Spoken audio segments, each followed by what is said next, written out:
Hello everyone. In this presentation, I'd like to discuss the research essay for my literature courses. Now, the research essay tends to give students some problems, mainly because they must use research to support their arguments.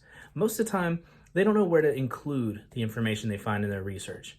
And that's the problem I want to address with this presentation. So let's get started.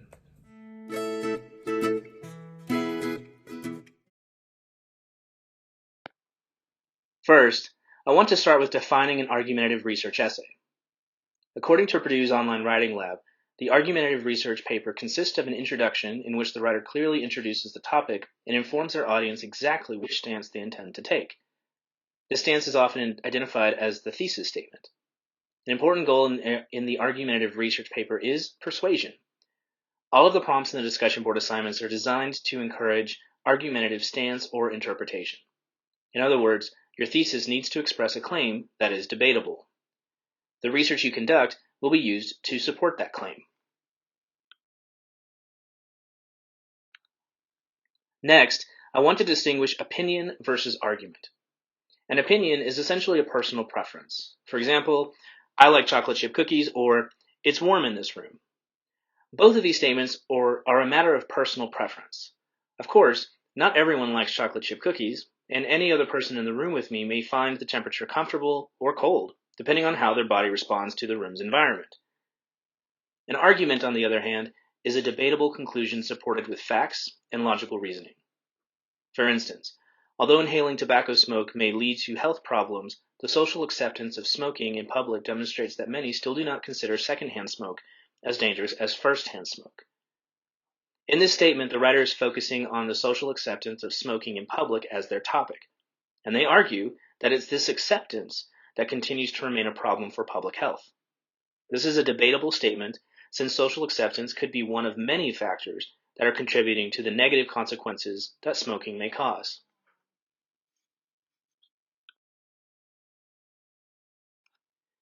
It's important to remember that for an academic audience, persuasive writing has more requirements than more informal situations of writing or speaking.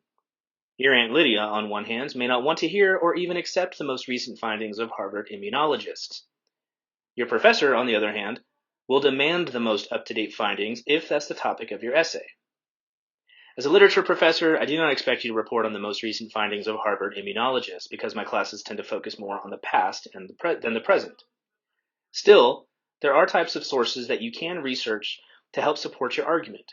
For example, look for primary sources, statistics, laws that were active at the time, or official government or church documents.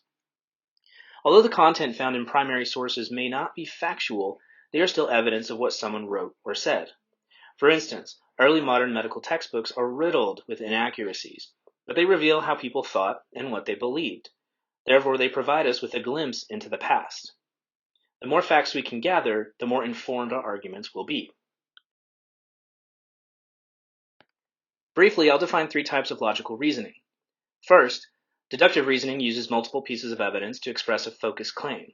For example, after extensive observations, I have concluded that you are a reckless driver.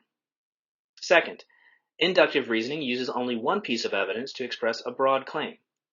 For example, this lemon is sour. All lemons are sour.